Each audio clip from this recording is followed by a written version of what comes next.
Hello, my friends. I've got another fun book to read to you today called Fish is Fish by Leo Lignini. Fish is fish. At the edge of the woods, there was a pond, and there a minnow and a tadpole, here's the minnow, swam among the weeds. They were inseparable friends.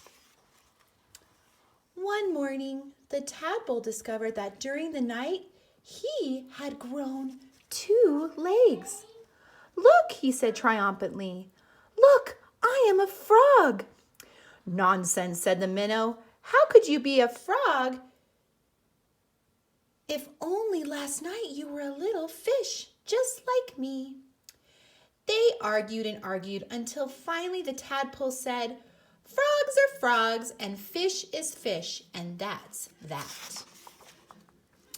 In the weeks that followed, the tadpole grew front legs and his tail got smaller and smaller. And then one fine day, a real frog now, he climbed out of the water and onto the grassy bank. Look, there he is. He started as a little tadpole and grew into a frog. Now, do you think his friend the minnow looks sad? I think he does. The minnow too had grown up and become a full-fledged fish. He often wondered where his 4-footed friend had gone, but days and weeks went by and the frog did not return. Then one day, with a happy splash that shook the weeds, the frog jumped into the pond. "Where have you been?" asked the fish excitingly. "I have been about the world, hopping there and here and there," said the frog, "and I have seen extraordinary things."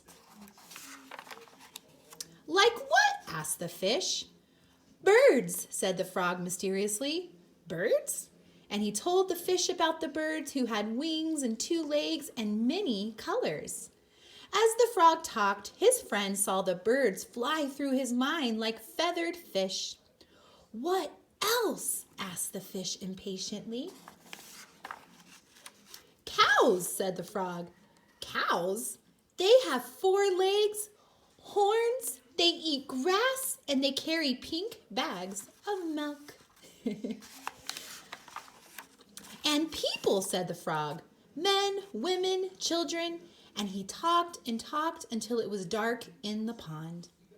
But the picture in the fish's mind was full of lights and colors and marvelous things, and he couldn't sleep.